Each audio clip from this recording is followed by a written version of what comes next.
In this course, you will learn Godot by making a 2D game. The goal is not just to make it work, but making a scalable architecture and usable workflow.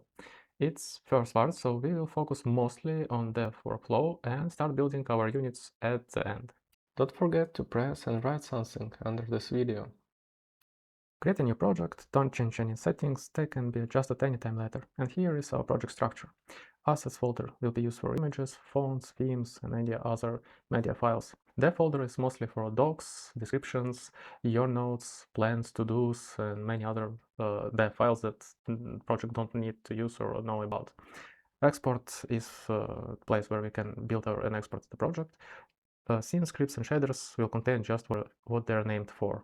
Additionally, I will use vscode for managing the dev folder. By the way, you can change its color if you're using Godot 4.6 or maybe 4.5. I don't remember at what point they added this feature. It's not mandatory, it just helps you visually manage which folders are like not for build, just for dev or something like that. I'll make it gray. So vscode will be used for the same project as additional workspace. Why do I need it? You could not use it, but it helps very much to work with the dev folder itself. I will have here files like to-dos, as I said, where I can manage what are my current steps, what I'm gonna do right now. I don't need to remember, I could forget anything. I just write here like my current tasks and manage them, like do that, do next, do any other stuff. I could make some notes for later, or maybe for performance that I know should be fixed later, but not right now, so I could write down all it here. Maybe create a few more files for that. Also, vscode gives you a lot of additional extensions to manage such files like to-dos and work easier. You don't need to and can't have this in the Godot itself, but here it's very common, like if you have GT files for some logic and some, let's say, some functions that doing some stuff, for example, and you want to go back here and change something. And do not forget, you will do what? You can, in your list of tasks somewhere, write it down, do not forget, or just in code, make like note to do and what should you do here when you will be back. But again, you should remember that in some file you had a place with to do. You could use search across all files by searching to do, but again, this code makes it easier with extension for where is it? Here, to do plus, this one. I cannot just have a to-do file with additional marks. I can either work with such comments, or you simply open to do only on your bar, and you can see all your to-do marks across all of your files. Here's to do, and in that folder 1GD, here is my to-do note to fix something. And click here to simply open this file and see it. So it's much easier to manage your dev workflow, not just to use global search or something like that. Much simpler, cleaner, and easier. Also, what you can do with this extension, you could mark your tasks, like I have task 1, task 2. You could mark them as done by pressing Alt-D. Here, it marks as done with a timestamp, so you could manage when you did it, how long does it take if you're curious. But again, the idea is of marking it's done. Or canceled for things you want to implement, but you drop them eventually. It's Alt-C, like this. Or you can undo this by, again, pressing Alt-C or Alt-D here, but you will get this square.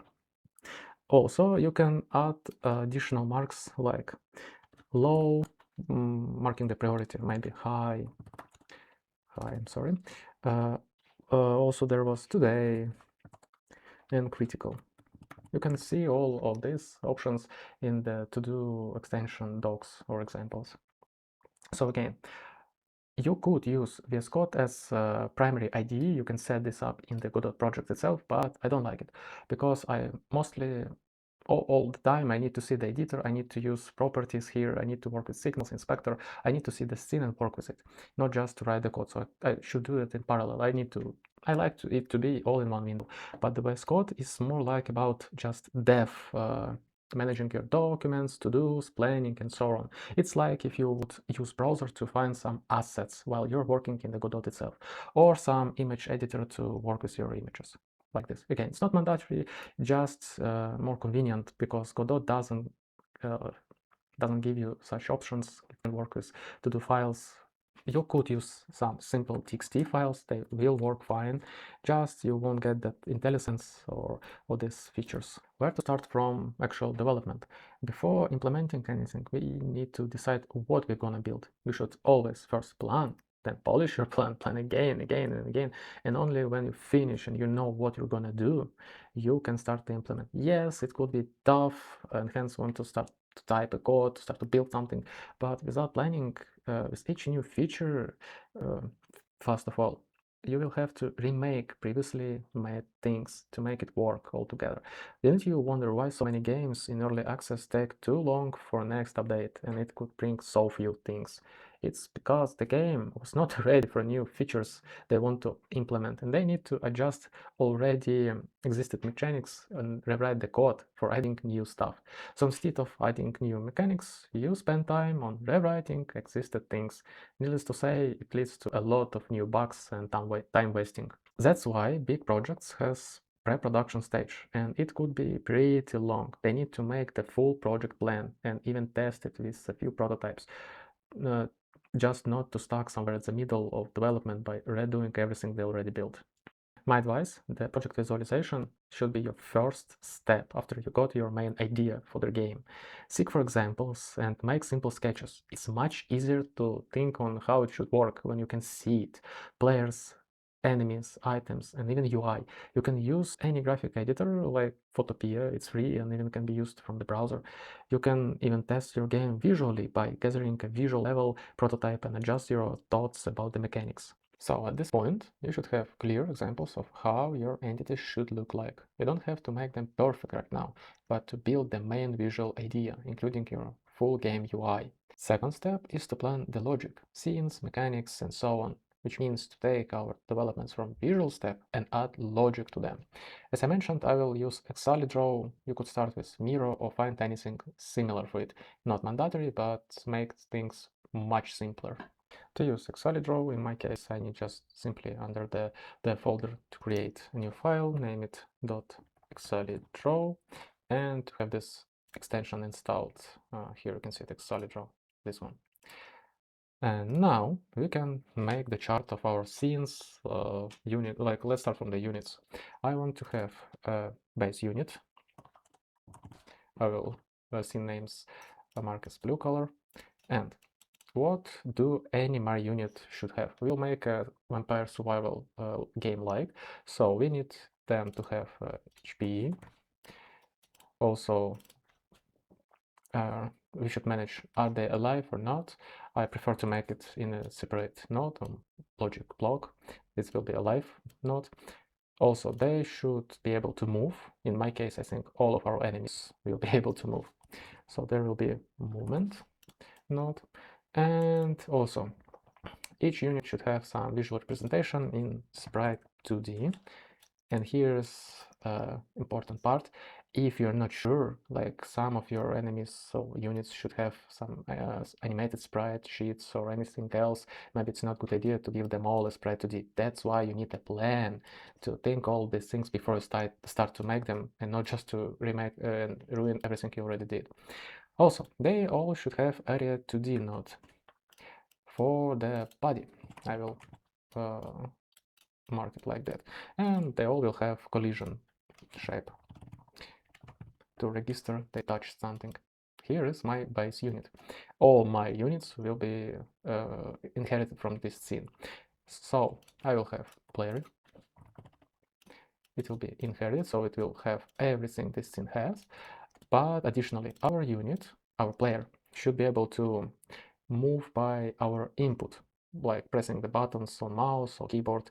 I will have moment input module or node, and we want our player to be able to like have a magnet for any consumables around it, and we will call it consumables magnet. What else should our player has?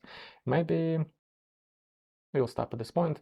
The consumables magnet will work like area 2D, so I just will copy these two guys here like this. And now I can see that my game will have base unit, what he will contain, build from, what will look like my player, and my base enemies. All enemies should attack, make damage to the player if they touch him. For this purpose, we will need, I think, a timer. We could use their body just to get the collision, and to make damage, I will use simple timer node. And I should make a note here that it's melee attack, like this. At any time, if I'm confused or forget or anything else, I want to adjust my idea, I can simply open this file, see it in a moment, go resync it, move something, a name, and it's so much easier to work here instead of having scenes, scripts to jump around them and see how did it work. Let's write some code. Under the scripts folder, create a gameplay folder, and here I'll have components. It's for HP, light, movement, and any other components we will add to our units to build them. Let's take a look on the code. Our HP, it's class HP component. I added class name so we can easier to instantiate it in the scene tree. You will see it in the next part. So it will have a signal to emit changes. It has current HP, max, min, and if our current is changed, we will emit a signal saying here's our current, here what our HP was previously, and did we reached min value. And we also contain the previous HP. We have a init function where we save our current as previous HP. We have function to add new HP. It will not just increase it. You can pass like negative value like this, so you will decrease the current HP. It will add it but decrease it. And on any changes for our HP, we call process current HP update. What we're gonna do here? We check if we become lower than min, we should stay at min. If we are bigger than max, we should stay at max. And if our current HP is not the same as previous one, it means it changed. So we check do we reach the min value and emit all the data for other components to perform any actions and save our current as the previous HP. Our live component is same, have a signal to emit did we switch our state for is entity alive or not. By default is true. We have init same function, but here we get the HP component and start to listen to its changes. So if our HP change, we check if we reached min, it means we should die. And we set our is alive to false and emit that our state of is alive changed. Here's our movement component. We got target node. It's not this component gonna move. Potentially this will be the root node for our unit. Move speed, move direction, where we are heading to. And each physics frame we making a step. Here we take our target node and update its global position toward the direction, applying the move speed and delta to have consistent steps across different frames. And we have stop method to set move direction as 0 and set physics frame process to false, which makes this node to be ignored in physics frames. The physics process won't be called anymore. So we just ignore it. It won't try to make steps. We could make if condition or nothing change at all, because if we got direction as 0, the position of that will be also 0. But why we should ever make steps if we don't move? So better just to stop the physics process and start method to again enable it. Let's sum this up. Do the base visuals and plan logic using visualization tools. If you won't spend enough time in planning, you will have to spend even more after you start building things. At this point, we managed our workflow and created components needed to build base unit scene in the next part. See you!